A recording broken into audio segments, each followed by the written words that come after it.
mag-usapin tayo ang apat. Yung na-record. Tapos, May datos, Marvin. usapan tayo dapat na pupunta tayo Mega Mall. Tapos, hindi ito nga Pinakatatakot tayo. eh. Wala ka pa dapat. Tayo nakakain. Tapos, bigla na lang ng pagkababa ng jeep, malapit na sa Mega Mall, sasabi ko, uwi na ako.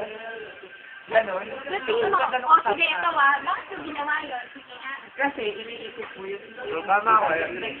Oo, sige, ano mo ba ito? Boyfriend, ano mo ba kami? Hindi ko kayo. Ano na mas matita? Oo.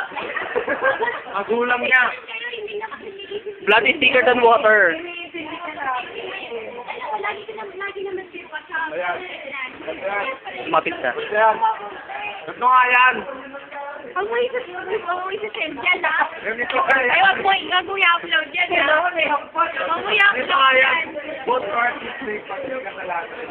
Oh, bakit? Kasi, ang ganda ng usapan niya.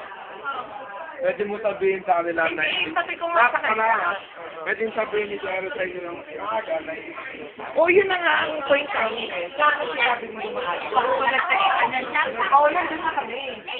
Nandun na kami kasi na. Ay, kaya sabi mo mga nausapan, eh kung sa panahon sa'yo, eh, ganun na nga nangyari. Eh, gagawin ko pa rin ako kahit alam mo. Ito ako. Ganito, tignan mo. Dapat nyo. Ganito nga. Sabi ko na lang doon sa bahay. Sabi ko na lang doon kunwari na ano na. Tama na ako. Ganito rin yan eh. Sa part nyo, siyempre kaibigan niya ang ano, di ba?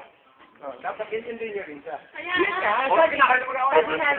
Sabi nga namin, okay sana, maintindihan ka namin kung school pa lang sinabi mo na. Hindi kasi. Marvin, on the way nga nag-text, di ba? Hello? Ang ganda ng usapan. Kahit mo nang nagpapatuloy yung nangyari. Hindi.